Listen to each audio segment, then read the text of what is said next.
Hello guys, in this lesson we will talk about theoreticals, what they are, what they're for, and what building two theoreticals, which is one of the golden rules, means. As always, we will start with the theory and end up with a practical example. So, what is theoretical and what it refers to? Well, it turns out theoretical refers to an edge at a surface-to-surface or curve-to-curve connection that will be filled further down the road, down the modeling process. And this edge can be either a true edge of the surface-to-surface connection or curve-to-curve, or a trimmed intersection between them. Regardless, that edge will be called theoretical. Let me show you. Let me open up the layer. Okay. So, as you can see, I have a couple curves, and this is specifically these two examples. So these two curves are just the standard curves which are connected at a point, and this edge is theoretical. So this is the true edge, and this is the true edge. They touching together, and they forming a theoretical edge. And I can build any transition from it, basically removing it or trimming the surfaces. This is another example. This is two curves which are actually elongated or overbuilt or overextend, and they are intersecting at this point. So if I will trim the surfaces, they will form me, once again, a theoretical edge. This one. It's actually here where how it's called, the pivot, oh my god, where the pivot is. So this is theoretical with the trimming, and this is theoretical with the true edge. Right, so that's basically simple as that. And if we actually look at this, the same example but with the surfaces, well, it's even more obvious. So this is the surface and this is the surface. Let me actually turn the shading on. And this edge is a theoretical edge. And for these surfaces, which are trimmed, so as you can see, they go much longer. Let me just kind of retrim them quickly here and here, right? So they are forming theoretical as well. So the moment I trim them, this edge will become to be a theoretical edge, which I can later remove by, for example, filleting it, right? So I created a fillet like that, and basically that theoretical edge is, it kind of exists there, but we don't see it anymore because we actually build the surfaces to theoreticals and then use this edge to create a third surface, a transitional surface. It's not necessarily must be a fillet, it can be anything. Right, so let me undo that. Okay, so what are the benefits of theoreticals? Well, there are a few, not in particular order because they are all important. So first, it ensures that surfaces you build transitions from, like a fillet or something else, are connected and they do not have any unwanted discrepancy. So as you can see here, I have another two surfaces. And they doesn't have any theoretical, so they are separate, and I can create a transition between them, right? So let me just create I can create a blend curve. I can create the freeform blend. Let me just create a freeform blend, for example. So from here to here, for example, right? Let me say that both of them will be curvature, and it kind of did it, right? You don't see any problems yet, but if I will check the edges, you're going to see that here we have an really prominent acceleration, and that's because this surface is actually this acceleration is baked into that just because of the CVs are laid down the way they are, and this transition will never be good. In fact, if I will just delete this surface and I will check this one by extending it with interpolation, and whoop, as you can see, it basically wraps around itself. Well, once again, that's because this surface is has some unwanted acceleration within it. In comparison, if I will extend this one, it flows exactly as it's supposed to. It's just this surface has a problem. And you will encounter this stuff pretty often, especially when you use curves on surfaces and you rebuild them and you start to try to extend something and it just whoop and just kind of wraps on itself. Well, that's because there is unwanted curvature within them caused by different reasons. I think the most prominent one is just really the baked curvature within it with the CVs, or the CV multiplicity or multispans. I actually will make a video about the multispans, so I will not cover it right now, but there is a lot of reasons why this may happen. But if you work two theoreticals, this stuff will not happen. It always will. So you can be sure that the surfaces you will build from, they do not have any unwanted discrepancy. They are going from edge to edge, or they truly intersect each other. So this is one.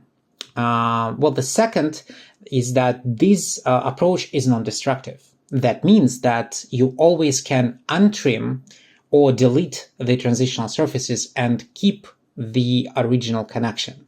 That is essential for a B side of the model, when surface is often untrimmed to perform a proper shelling command and then trimmed back with circular transitional surfaces for any inner edges, fillets, if you will. And what I mean by non-destructive, it means, as I showed, I'll create some kind of transition, and then this is some part of the model. It goes to the next stages of development, and the engineers start to work with the B side, and they need some thickness of the material, and so on and so forth. And what they do is they will just save this stuff, they copy and save it somewhere else, and then before performing a shelling operation, not in this particular situation, but there can be some situations where it's really beneficial, and they basically saving this transitional surface and then retrim to perform the offset command or work with trimmed edges. Once again, this is the true edge, and they don't really need to work with these transitional surface. They can put it back later, and they will do a different type of a circular arc between. It just saves a lot of time, a lot of computational power. It will make shelling much easier. So in some cases, this is a standard, and if you do it some other ways, there's supposed to be a lot of reasons for that, basically a design decision.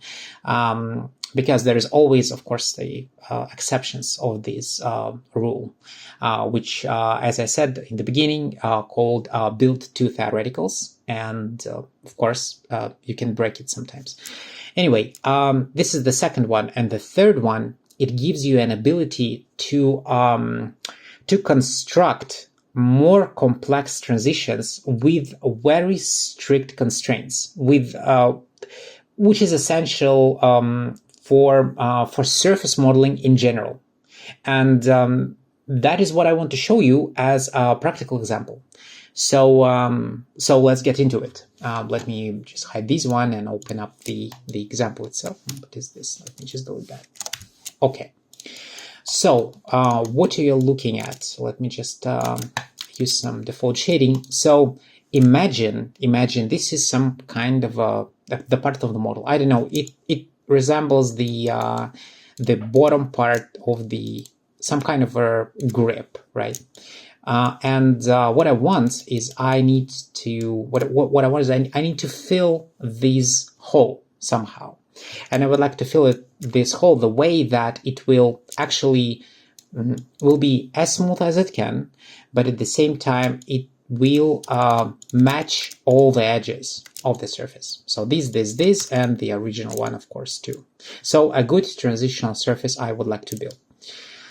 Now, I believe, I don't know why, but I see it often that the newcomers, they have this tendency to solve this kind of tasks by just changing the continuity constraint for the newly created surface. So you create a square and then you try to align it as a curvature to all of the edges. And it will not work. And the reason why it will not work, now you technically kind of can make it work to some extent, but it will be a very ugly solution, and it will not just pass any tests. So it will look like shit. So why was that? Well, that's because we have a very specific constraints for the surfaces, which are, in fact, are not related to each other. So it will be like the design intent, but in terms of the connectivity of the surfaces, they are very, very different. So, this surface and this surface are very different from this one, right? Completely. And I have a very specific edge, which I constructed based on my design intent. And there is no flow, like a solid and natural flow to create the surface. Actually, let me just quickly illustrate. I believe it's quite visible and obvious, but just in case. So I can have my blend curve, and let me say that I would like to build this surface as a curvature, right? So let's build the curvature. So free will be position, somewhat, and these ones will be curvature, and this one you can project further on. You kind of see what it leads to, right? And one of the reasons for that I already described, I believe it's quite obvious that they really are not matching each other in terms of form and shape. And on top of that, all of the heavy lifting is only one surface. Basically, these ones, all of these edges are staying intact. These one intact, these one intact. And they're not even designed to flow. Like, they have a very specific CV distribution. I take some liberties to do it prior to the example. But regardless, they're not designed to kind of flow because they designed to transition these two surfaces together. Right, and this is just an arc, and this is another arc, and they are very, very different. So, what you're going to do in these situations? Well, I believe it's quite obvious. You will create just a natural transitional surface just between all of these four edges with the position instead of the tangency or curvature constraint. So let's do that. Let me delete this surface. Actually, let me delete this curve as well. I don't need that many degrees. So, and yeah, by the way, these surfaces, they are already projected here. You don't see the curves and surfaces. I will do them later, but they are curvature. So let me just isolate it. I will take the blend curve and let me just change that a little bit. So I'll go to my blend curve toolbox. I will change the constraint basically to 3 degrees. I have a couple of spans, so I need to change constraints for the endpoints, and I will change this to tangency like this. Now, if you're interested about the blend curve and how to operate with the blend curve, I made a video about it, and I will put the link in the description. Okay, so let me turn everything back. So now I have my 4 sides, and I can create a patch basically to fill this hole. So let me do that. I will use the square tool with the positional constraint. Don't need anything else. All right, and now I have the transitional surface. Now it's quite obvious that the surface itself, these one and these one, they to some extent have some relationship between them because the square tool interpolates linearly and equally all 4 sides, but obviously it is not a curvature by any means. So as you can see here, it's visible that this edge is just a positional edge, which makes a lot of sense. So now before I'll proceed, I need to project this surface down onto my somewhat like a main structure for the, well, I will call it handle. Let me call it handle. So before I will move on, so I will project it on normal. I will project it on normal. Just pick the square and project that. I will just do it like this with the G2 in mind. All right. Now I will leave it in skew, but actually in this situation doesn't matter. Once again, if you're interested about this skew and edge, I recently made a video. Once again, I'll put the link in the description to that also. So we have curvature on this side. Now we need to think about the transitions themselves. Now, if you look closer at these edges, you will quickly realize that this edge is a theoretical edge. We built two theoreticals, and now when we have this theoretical edge, now we can build additional surfaces to create the proper transition between the two. Now, it may sound like a no-brainer, like of course it is. How else you can do it if you can't do it with just the one surface? But you know, like in reality, when I encountered the struggle of the newcomers, then the people are pretty fine with the concept that if you have a cube, right, and you want to fill it, the box, and you want to fill it, you will work from theoreticals, right? It's just no brainer. But the moment when it comes to some other shapes, which are maybe some kind of organic forms, people try to have this really strong tendency to actually solve it with minimum amount of the surfaces and really relying on a line tool as the main instrument to create continuity constraints. But in reality, it's actually quite the opposite. That's why we have this golden rule. That's why we build these curve networks before we start to do all the intricate details, because these curve networks, they're actually designed to create these theoreticals where the surfaces will meet, and these edges at the end of the day, and this edge I will remove. So how am I going to do that? Now, of course, I can use just the fillet command and fillet it out. But by the way, I have these options, which I believe I kind of quickly explained in some other videos, but never made a full explanation of the fillet tool. But there is two relatively new options. One of them called existing theoretical, another one called build theoretical. Now, the build theoretical is very unreliable, but existing theoretical is very good. So it's a quartal type fillet, which basically uses theoretical to align the filleted surfaces, the domain of filleted surfaces, because there's definitely will be more than one. Just to illustrate, just maybe lower it a little bit. I think 50 is too much. So this is what we have with the chord. And as you can see, it's absolutely not what we were looking for. But if we will use the theoretical, to some extent, some people refer to that as the surface, the tool which kind of does a turbular offset for you. This is not quite right, but to some extent resembles. So basically, if I will turn off the CV structure, you're going to see that the theoretical edge is actually straight in the middle of the surface domain.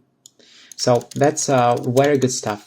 But the fillet tool has one caveat. It uses the form factor which is equal to both sides, and on top of that, there is no bias towards one or another. Now, the quartal fillets, the standard quartal ones, give you an ability to create the bias. Not necessarily giving you the ability, they will create a bias if they will work in the first place. But it's uncontrollable. Now, instead of that, I actually want to drive where the transitional surface start and when it end. And for that, actually, let me go to history and undo this. So instead, I will use a different type of tool. I will use a freeform blend tool, which actually works very similar to the surface fillet, but it gives you a little bit more freedom in terms of the form factor and the beginning and the end of the surface domain. So as I don't have it hotkeyed, let me just quickly use the tool locator. By the way, by default, it is Control F. So I will use the freeform blend, and I will define these the necessary edges. So this is my theoreticals, and now I can move it freely where I want to establish the proper transition. Now let me change the continuity constraint to curvature. I will increase the shape. I believe one is, let's say 1.4 or 1.3. I think that will be good enough. And I will probably want to work with the Bezier. Okay, so we get somewhere. Let me now check, is it actually good or not? So if I'll go to the zebra stripes, you're going to see that I have these and discrepancy, like the S curve situation. Once again, these two surfaces, which I mean this surface and this surface, they are not really, they don't really create the flow between themselves. They are relying on these surfaces instead. So obviously there will be by default some discrepancy, but I can mitigate that by moving CVs of the surface around and of course changing the bias of the beginning and the end of the blend surfaces start and end points. So let me move it a little bit, maybe here. Let me just go to the auto update like that, maybe a little bit here, right? So we're getting there. Let me check where the center is. Actually, let me just do it like this. Whoop. Okay, now I see where the center is using the isoparms. Probably can make that a little bit softer. Yeah. All right. That's good enough. That's good enough. Now, of course, when you're working with the surfaces like that, there is a lot of a bias to that. In general, a lot of bias. And there is no right or wrong position for the CVs. For example, these CVs, these are all CVs, right? It's in that natural state. And depends on my design, it depends on how I want this surface to behave. Should it be like these, or maybe a little bit like not that aggressive? I can move this up or down, and of course it will change the way how all the conglomerate of the surfaces behave. So let me just take this and let me just kind of move it a little bit. Like this, for example, right? And now you're going to see that the transition is different now. I'll just kind of see. So this is more flatter one, and this one will be a bit more skewed here at the top. I believe it's kind of quite visible here, right? Here and here. Or here, but at the same time, it's less aggressive here. It really depends on what you're after. I will probably leave the standard one and call it a day. At the end of the day, from the perspective of the lesson itself, it's not really that important. Okay, let me just go back and what I will do next. Now, imagine that I'm just fine with the structure. And I would like to create the transitional surfaces here as well. How am I going to do that? Well, this is my theoretical. So technically, I can try to build the surface, kind of trying to match, but there is no need for that. I can just insert the curves and surfaces and snap it using Control Alt. On a PC, by the way. I don't know what kind of hotkeys they are on the Mac. And by the way, if you don't know or you struggle to know that the Alias is not really supported on Mac since maybe Alias 2021, maybe. I actually don't really remember. But anyway, okay, so I snap to curves and surfaces, right? And then I can use the rail tool and I can move this edge relative to these two rails. So my generation curve will be this one, and I will have two rail curves, oops, here and here. All right, cool. Now it's not properly aligned, so I need to realign it, basically the edge align here. So let me do that. I can actually remove these curves and surfaces. I don't need them anymore. I will just reproject on the normal direction. And while I will project the normal direction, I have this option to change my my outer edge, the way how it will behave. I'll switch it to the edge. Once again, there is supposed to be a link in the description to the video about the edge and skew commands. Now these one will be edge as well, and these one I will left intact. So now if I'll check it, as you can see, this is positional. So we actually managed to do it the way it's supposed to. And now I can trim it away. So remember, all the surfaces are still there. I'm not trim converting them. If you don't really need to trim convert until you really need, there is no other way. So these surfaces still exist. They form a theoretical edge. So if I really want to change something, I don't really need to rebuild and extend again or whatever. They're all here. Okay. So now I need to do the same things, but on the other side. So let me quickly flip it on the other side and project. So I'll project in the normal direction, one here, all of these ones. You probably, actually, you know what? I did it a little bit prematurely. Sorry, let me actually delete that because I forgot to check my curvature here, which is probably, it's failing because I never properly aligned it. So let me check it first. And for that, let me delete this curve. I don't need that anymore. I will project probably the curve factor of 2, and I will project this. Well, it's another curving surface. No. I don't need that. So I'll project these, and these. So this is curvature, so about this one, we have some problem with the position for that. Now, as you can see, if I'll check it, you're going to see that the actual form factor here was 1.3. So they are not ideal for this arc. You know, the character itself is not ideal for this arc. Now, I have two options here. I can try to reproject it with the positional influence set to 1, and that it will spread these 2 rows of CVs accordingly. Or I can just increase the amount of degrees. And in fact, this is probably what I will gonna do. So I will use project, position influence set to 0. Don't want to, I want that the alias will keep these CV structure intact as much as it can. And then I will project. Obviously, there is not enough degrees, so let me increase, and now it works. All right, cool. What's about these ones? This is curvature, and this is curvature. What's about this one? Now we're lacking a curvature here. So not a big deal. Let us quickly check what's going on here.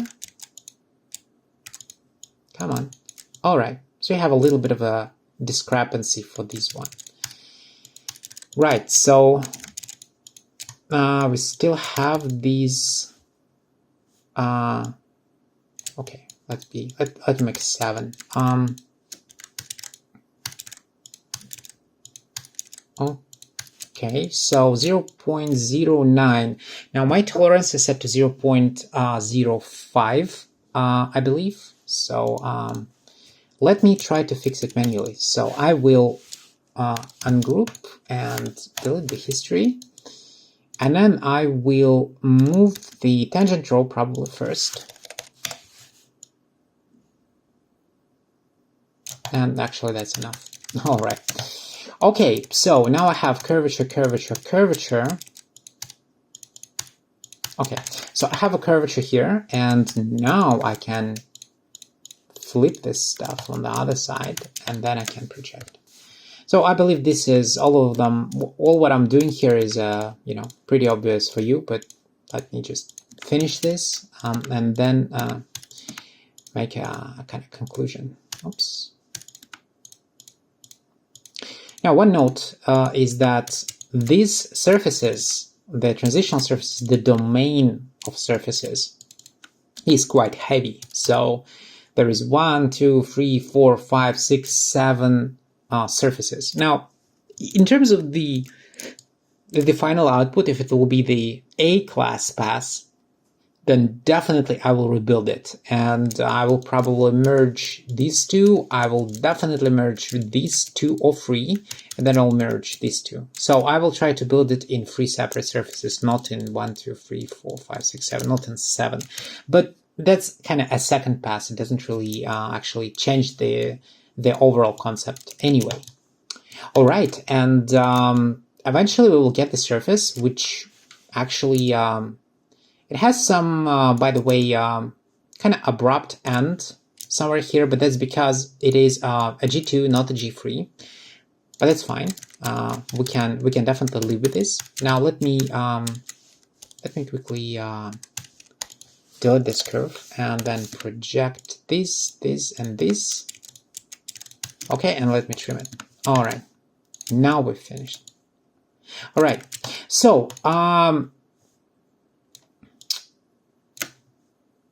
as a conclusion, what are the benefits of theoreticals are already described in this video, but I would like to emphasize on one important concept. The theoreticals themselves and the golden rule is actually, I don't know which number of this rule in the list. I think it's just 7 or 8. I believe it's supposed to be number 1, because building two theoreticals is one of the main concepts in the surface modeling. And in fact, this concept of theoreticals, it's not specific only to Alias. So this is the concept of surface modeling in general. And this is a very straightforward concept, but at the same time, there is a lot of people who just kind of don't really pay attention, I believe, to this. But at the end of the day, when you're creating the curve network, you're basically creating the edges for the surfaces to build to theoretical. And most of the complex surface transitions, in one way or another, they will or they demand to theoreticals, so that your construction will be built to theoreticals, and that will give you an ability to create an intricate transitions for the surfaces which actually not really related to each other very well, but you have a design intent and you need to do it, and well, that's how you do it. Anyway, that's it for this lesson. Thank you very much, and I will see you in the next one.